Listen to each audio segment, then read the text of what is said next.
కల్కి సినిమా చూశాను. టెక్నికల్గా మంచి వాల్యూస్ ఉన్న ఈ సినిమా మన పౌరాణిక కథల్ని కొంచెం మార్చి చూపిస్తోంది.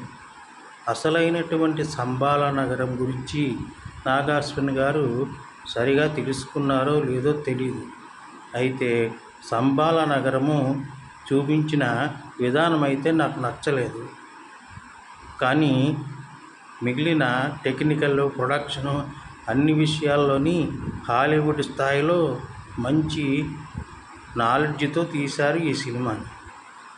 ఈ సినిమా చూస్తున్నంతసేపు ఏదో ప్రత్యేకమైన ప్రపంచంలో తిరుగుతున్నట్టుగా అనిపించింది. కానీ మన పౌరాణిక కథలను తమకు ఇష్టం వచ్చినట్టుగా మార్చడం నాకు నచ్చలేదు.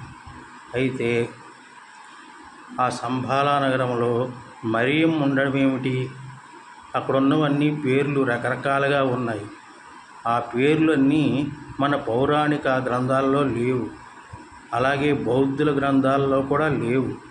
మరి లేని పేర్లు ఎక్కడి నుంచి వీళ్ళు తీసుకొచ్చారు?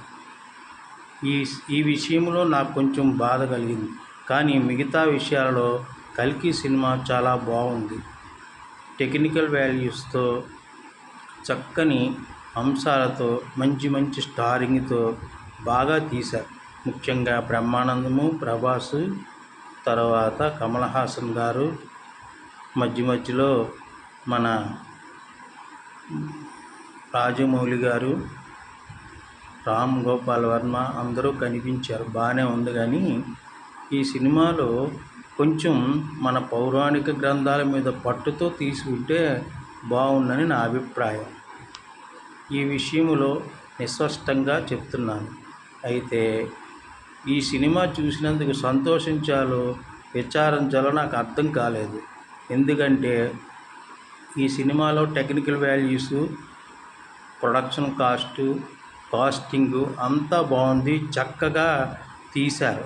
అయితే గ్రాఫిక్స్ కూడా చాలా బాగా మిక్స్ చేశారు.